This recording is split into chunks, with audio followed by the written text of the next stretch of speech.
ग्रामपंचायत कार्यालयात बापू आणि ग्रामपंचायत सदस्या कस्तुरी राणे बोलत बसले होते. कल्पना घरपट्टी वसुलीच्या पावत्या त्या दोघांचं बोलणं ऐकत करत बसलेली होती. तिच्यासमोर असेसमेंट रजिस्टर होतं. कस्तुरी आज बापूबरोबर नेहमीपेक्षा गोड बोलत होती.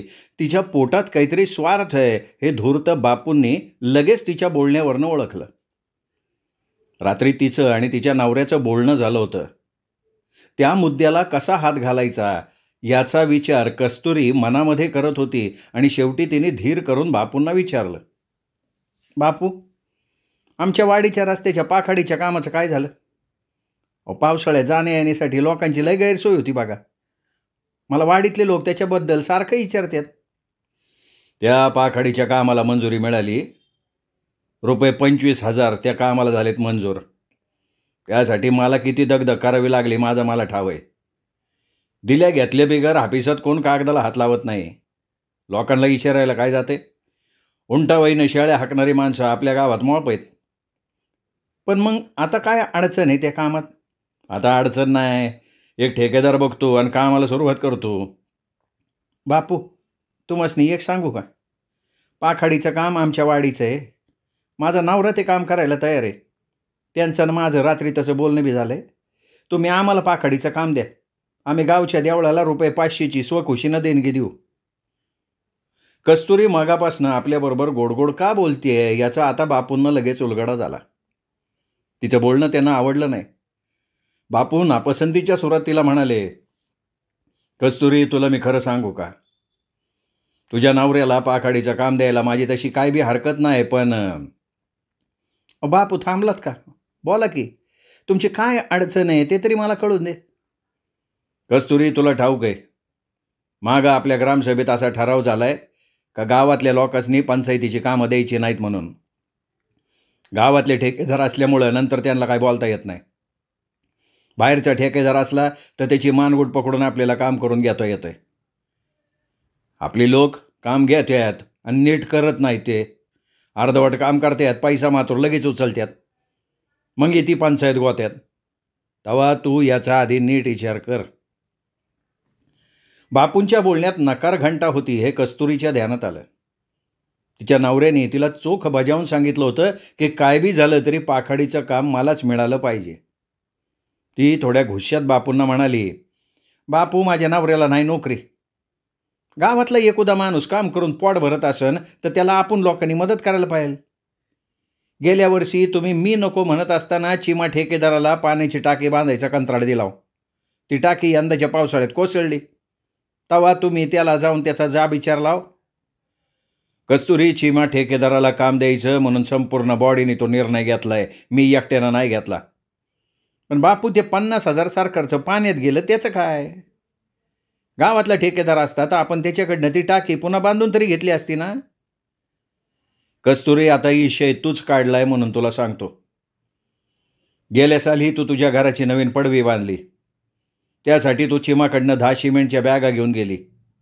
त्यांनी स्वतः पंचायतीतून मला सांगितलंय. मी काय ते अद्याप तुला बोललो नव्हतो. तुला तो विषय वाढवायचा असेल तर तू वाढवू शकती, पण तू त्याच्यात गोत्यात येशील, ध्यानात ठेव. बापू, चिमानं पंचायतीत येऊन कुणाला किती पैसे दिलं त्याची यादी आहे माझ्याकडं. तुम्ही मला कुळी समजू नका.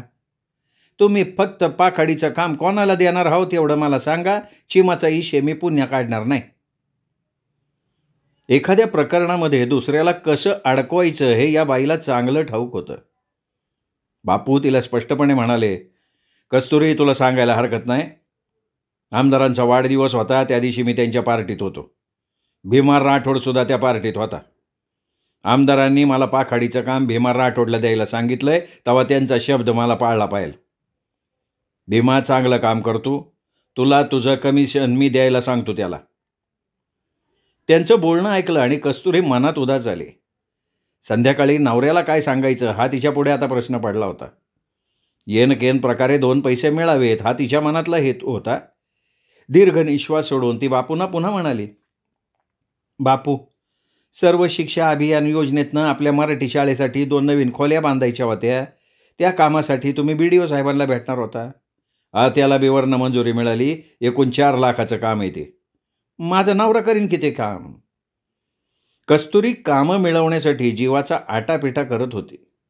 तिच्या नवऱ्याला कामाचा अनुभव शून्य होता. तो काम घ्यायचा आणि दुसऱ्या कोणाला तरी त्याच्याकडून त्याचं कमिशन वसूल करून काम करायला सांगायचा. बापूंना त्याची ती खोडी माहिती होती. त्यामुळे बापू तिला समजवत म्हणाले, कस्तुरी, मी तुला काय सांगतोय ते तू वाईच नीट ऐक ना. हे काम मोठं आहे. तुझ्या नवऱ्याला ते काम करायला जमणार नाही आणि काम लय जोखमीचं आहे. ते काम पावसाळ्याच्या आधी व्हायला पाहिजे आणि त्यासाठी अनुभवी ठेकेदार पाहिजे. अहो बापू, तुम्ही त्यासनी काम देऊन तर बघा. पाण्यात पडले बिगर पावायला येईल कसं? पण मी म्हणतो, विषयाची परीक्षा कशासाठी घ्यायची? बापू दाद देत नाही आहेत हे एव्हाना कस्तुरीच्या लक्षात आलं होतं. तिने बापूंना लाडीगोडी लावली होती, त्याचा काही उपयोग झाला नाही. मग तिने तिचं खरं रूप दाखवायचं मनात ठरवून टाकलं आणि कस्तुरी मोठा आवाज करून बापूंना म्हणाली, बापू, तुम्ही माझ्या नवऱ्याला काम देणार नाही? मग माझा या पंचायतीच्या बाडीत राहून उपयोग काय? गळ्यातले दागिने ठेवून मी पंचायतीची निवडणूक लढवली आहे, लोकांनी दारू मटण खायला घातलंय, त्याची आता मातीच झाली म्हणायची. 2 पैसे मिळतील या आशेनं माणूस समज करतो नाही. कस्तुरी आता चिडली होती. तिने बापूंच्या समोर गरळ ओकली. भाकरीच्या तुकड्यासाठी गल्लीतली कुत्री जशी एकमेकांशी भांडतात तशी आता कस्तुरी बापूंच्या बरोबर भांडत होती. ग्रामपंचायतीतलं वातावरण आता तापलं होतं. कल्पनाला त्यांचं भांडण ऐकून राग आला होता. ही माणसं लोकांची कामं करायला निवडून आली आहेत का स्वतःचं भलं करायला निवडून आली आहेत, असा तिला तिच्या मनात प्रश्न पडला होता. अशा स्वार्थी उमेदवारांना लोकांनी निदान यापुढे तरी ग्रामपंचायतीत निवडून देऊ नये. पण ती पडली एक शासकीय नोकर. तिच्या वागण्या बोलण्याला मर्यादा पडत होता, त्यामुळे त्यांच्या बोलण्यात ती भाग घेत नव्हती. तिला एवढं मात्र कळून चुकलं की यांना गावाच्या विकासाबाबत काहीही देणं घेणं नाही. फक्त निवडून आल्यावर आपली पोळी कशी भाजून घ्यायची हाच विचार यांच्या मनात असतो. आणि अशा स्वार्थी लोकांच्या बरोबर आपण काम करतो हे आपलं मोठं दुर्दैव आहे. बापू मनात विचार करत होते की कस्तुरीला दुखवून जमायचं नाही. ती नवऱ्याला हाताशी धरून आपल्याला त्रास देईल, पेपरात उलटसुलट बातम्या छापून आणेल, त्यामुळे गावात आपल्याबद्दल मत वाईट होईल. बापू तिचा राग घालवण्यासाठी तिला विश्वासात घेत म्हणाले, कस्तुरी, ऊन खाल्लं ना का तोंड भासते बघ. वाईट सबुरीनं घे ना. तुला तुझं कमिशन मिळेल याची मी तुला खात्री देतो. पंचायतीकडनं आणखीन कामं निघतील. अगं लोकांना याचा सूड लागला ना तर ते म्हणतील बॉडीनं गावाचा एकाच काही बी केला नाही, त्यांनी फक्त स्वतःची घरं भरली. आणि पुनिंदा ते आपल्याला इलेक्शनमध्ये निवडून बी देणार नाहीत. बापूंनी मनधरणी केल्यामुळे कस्तुरीचा राग थोडा कमी झाला. ती आवंडा गिळून म्हणाली, बापू, तुम्ही सांगताय हो म्हणून एवढ्या बारीला ग बसते. याच्या मोहरं माझ्या वाडी जी कामं पंचायतीकडनं निघतील ती सगळी कामं तुम्ही मला दिली पाहिजे.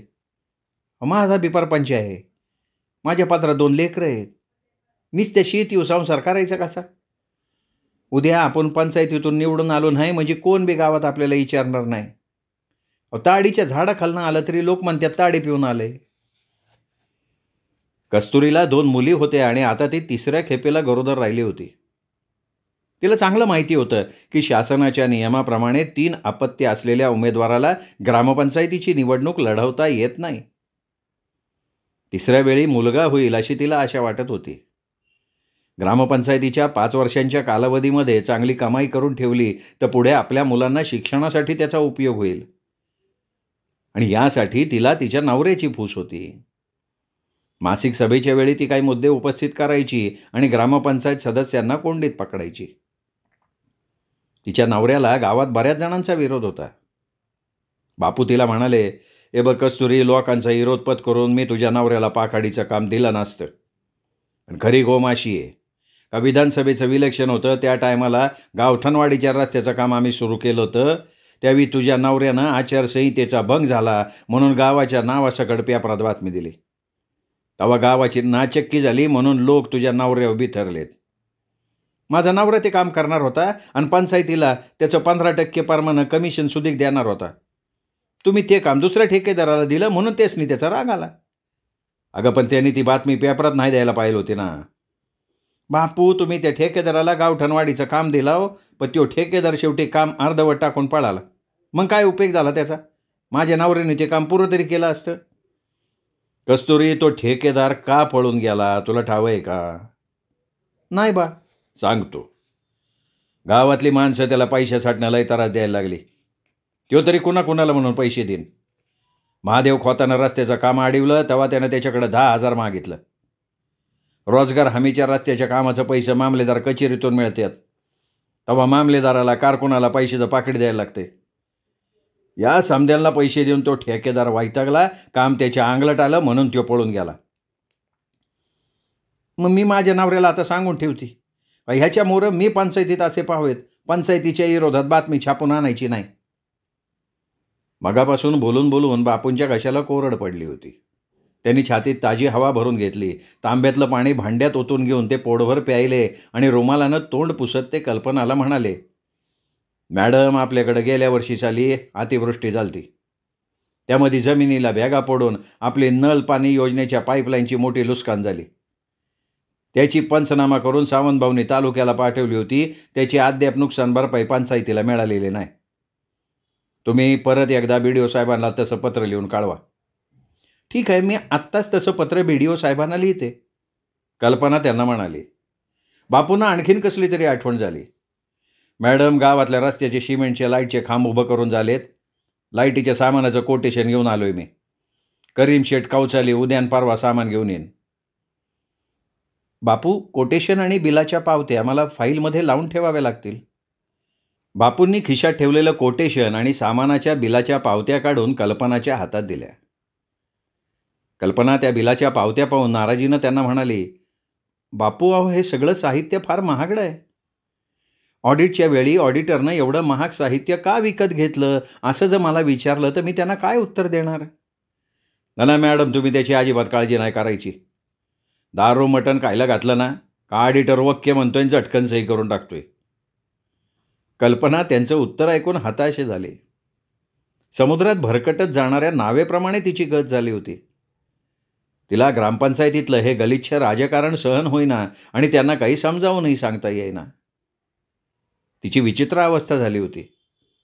एकदा तिला वाटलं की हे सगळं सोडून गावी पळून जावं, कारण समुद्राला बांध घालणं हे आपल्याला कधीही जमणार नाही. पण आपण पळून जाऊन हा प्रश्न सुटणार नाही. आपल्या ठिकाणी दुसरा कोणीतरी इथे नोकरीसाठी येईल. त्यापेक्षा आपल्या परीनं आपण स्वच्छ काम करू. कुणाकडनं एका नव्या पैशाची अपेक्षा न करता काम करू. आभाळच फाटल्यावर ठेगळं तरी कुठे कुठे लावत बसणार. तिने त्या बोगस पावत्या अनिच्छेनं पंच करून फाईलला लावून टाकल्या. मगापासून कस्तुरी गप्प बसून विचार करत होती.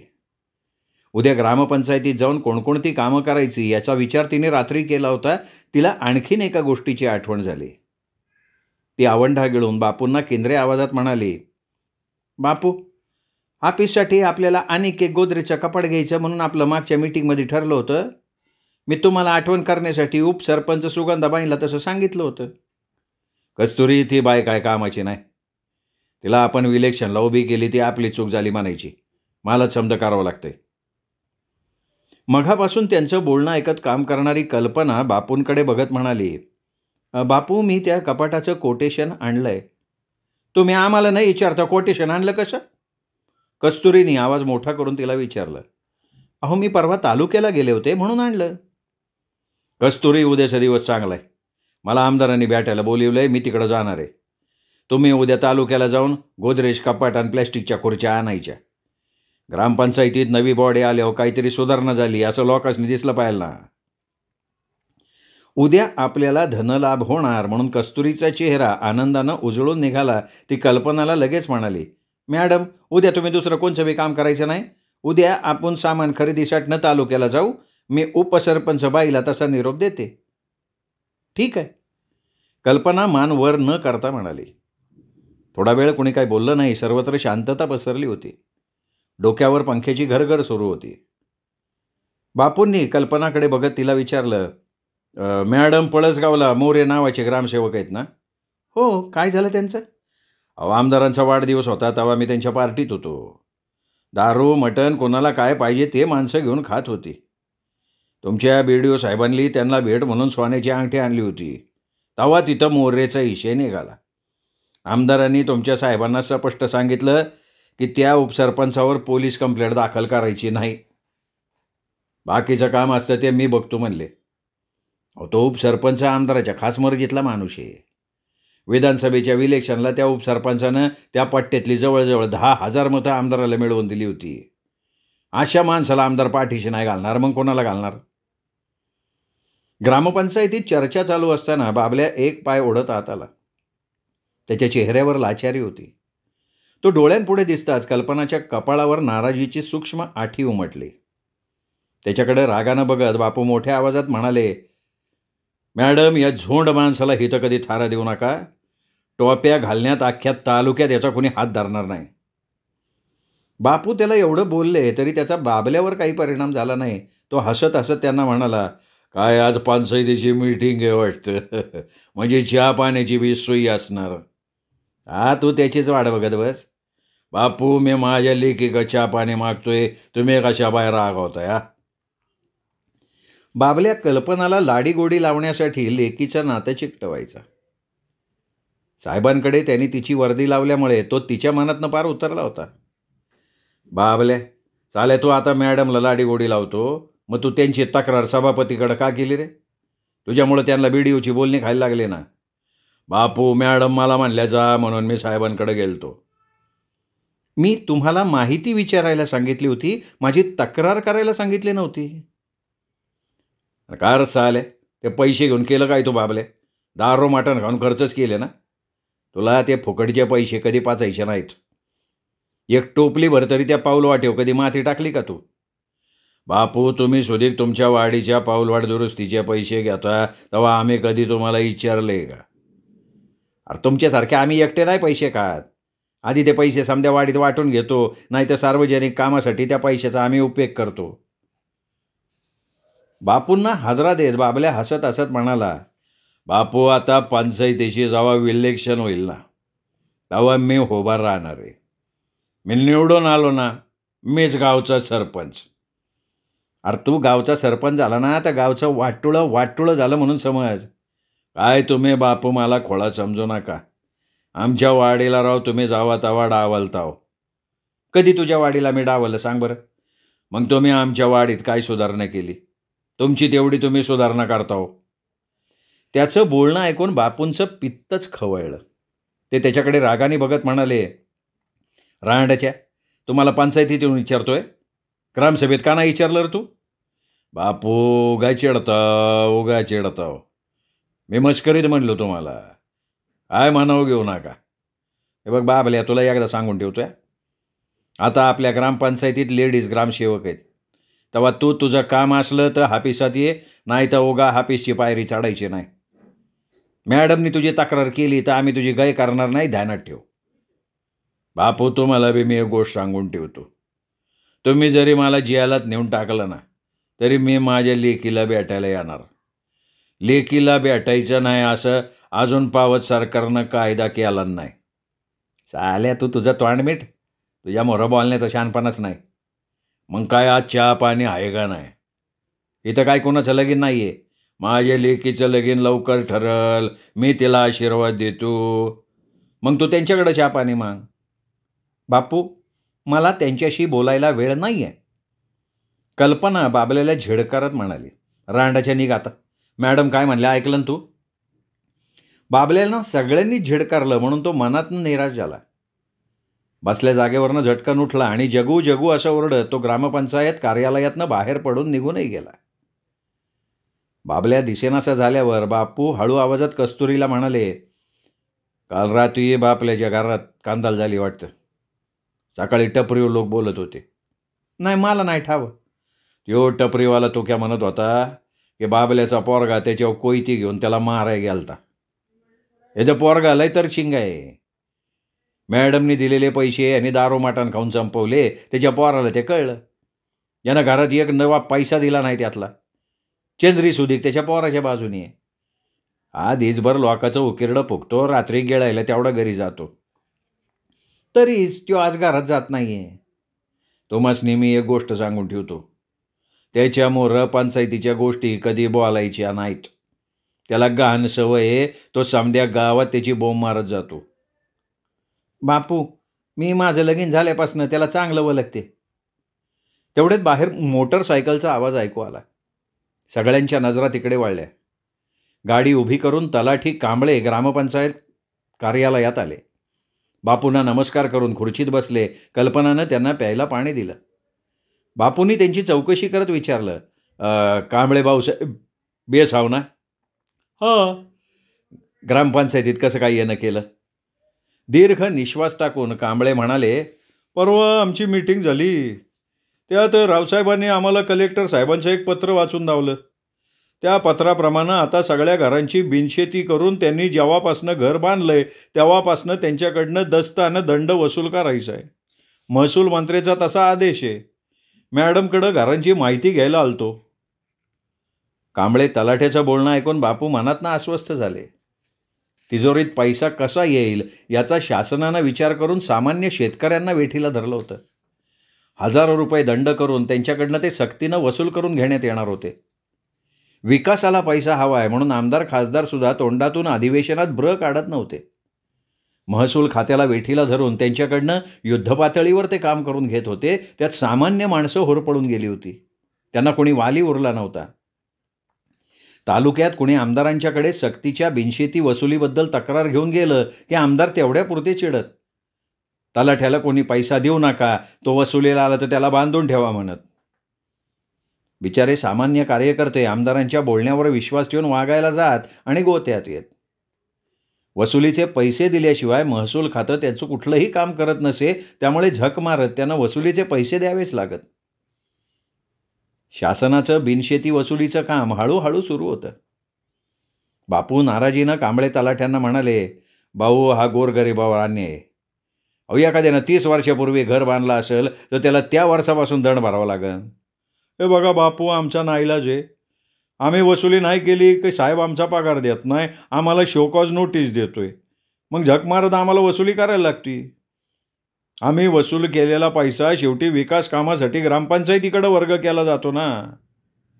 हे बघा भाऊ, आधी तुम्ही वसुली करू नका, आम्ही मीटिंगमध्ये त्याचा विचार करू. बापू, महसूल मंत्र्याचा आदेश असल्यामुळं मला थांबता येत नाही.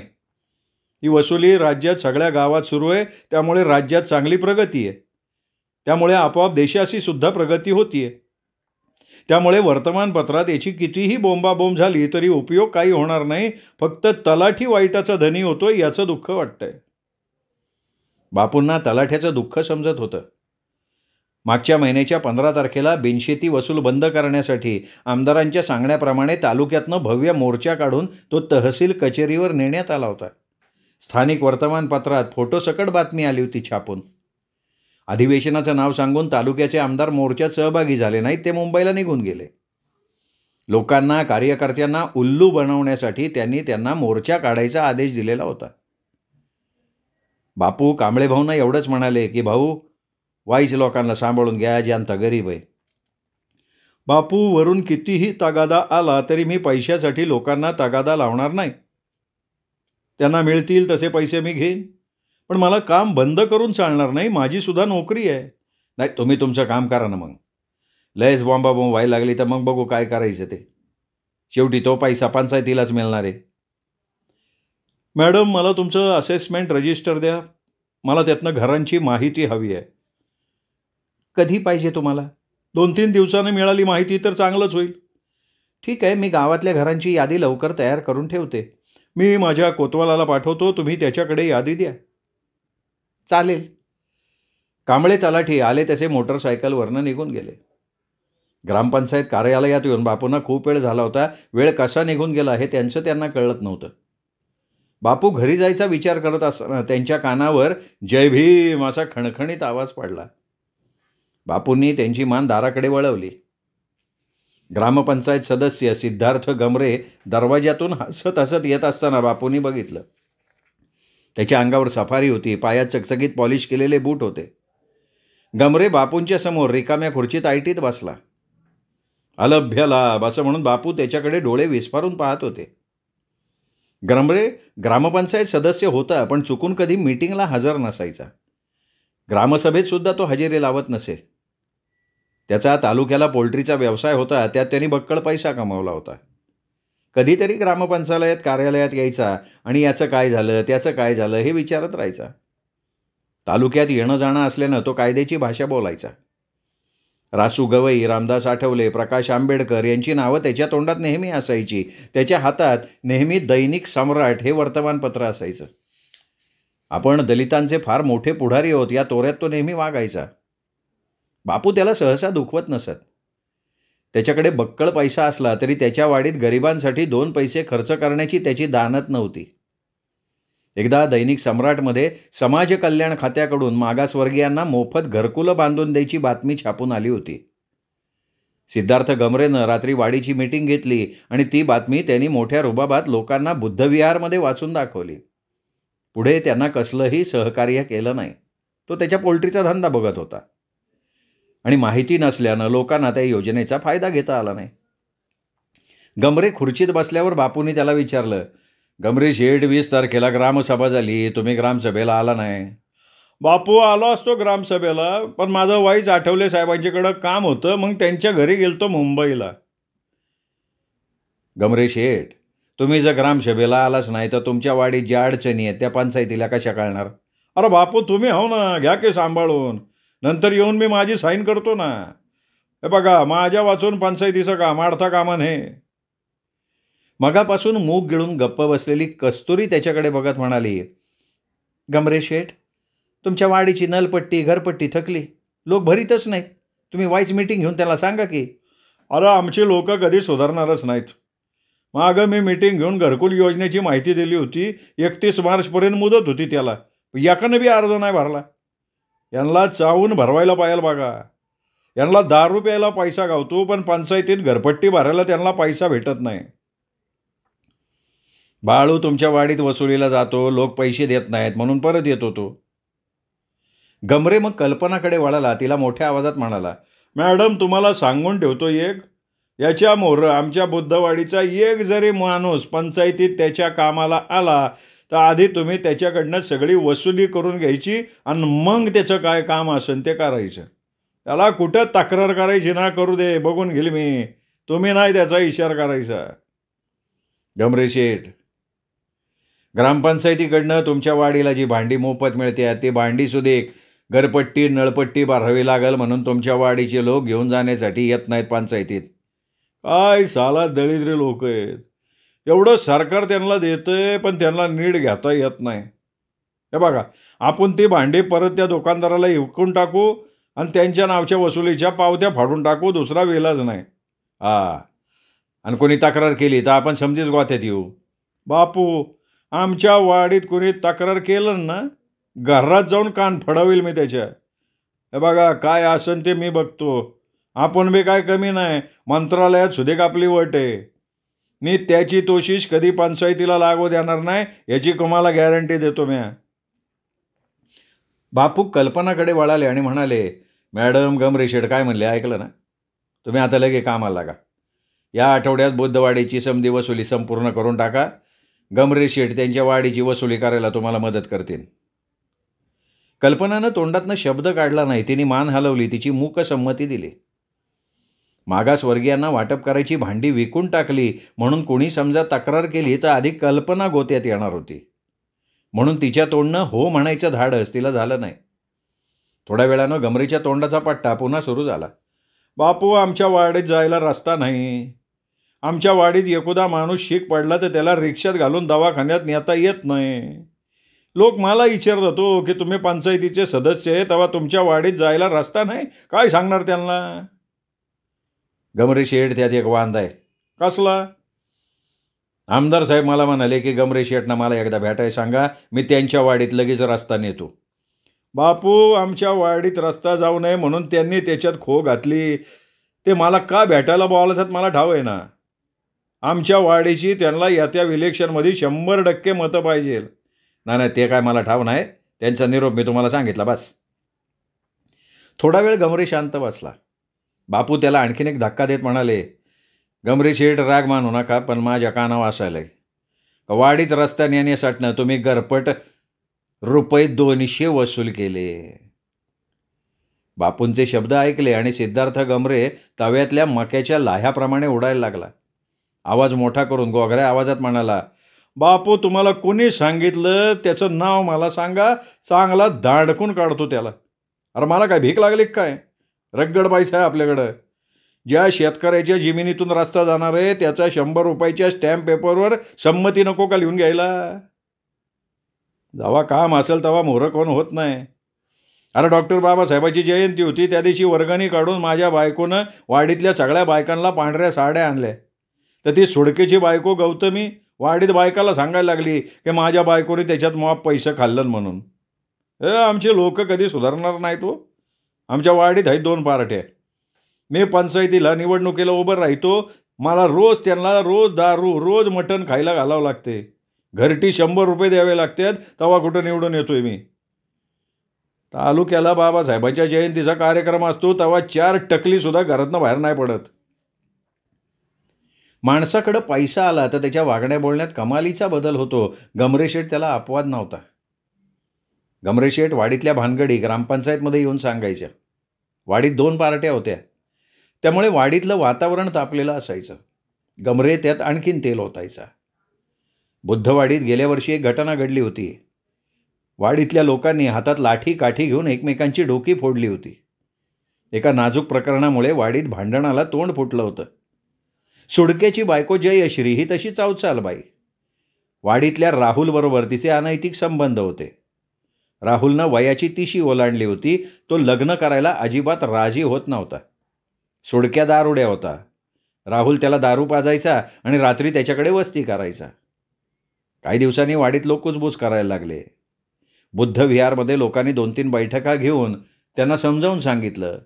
गमरेशेठनं खरबरीत शब्दात जयश्रीला जाब विचारला तेव्हा ती त्याच्या अंगावर नागिणीसारखी धावून आली. त्यामुळे बैठकीत राडा झाला. मुंबईतून लोक धावून आले आणि पुन्हा वाडीत भांडणाचा भडका उडाला. तालुक्याच्या पोलीस स्टेशनमध्ये जाऊन वाडीतल्या लोकांनी एकमेकांबद्दल तक्रारी लिहून दिल्या. पुन्हा त्यात लोकांनी समेट घडवून आणला. पण भांडण मिटलं असलं तरी कटुता मात्र कायम होती. बापूंना घरी जायला उशीर लागत होता. ते बसलेल्या खुर्चीतनं उठले आणि पुन्हा भेटूया असं म्हणत दरवाज्यातनं बाहेर पडले, रस्त्याला लागले. बापू घरी गेल्यावर गमरेशेठ आणि कस्तुरी राणेसुद्धा निघून गेले. ते सगळे बाहेर पडून गेल्यावर कल्पनाला मोकळं मोकळं वाटायला लागलं. मगापासनं तिचा जीव गुदमरून गेला होता. आता तिने मोकळा श्वास घेतला. श्रोते हो, हा होता रामचंद्र नलावडे लिखित झुंबड या कादंबरीचा 9वा भाग. 10वा भाग उद्या. ऐकत रहा झुंबड.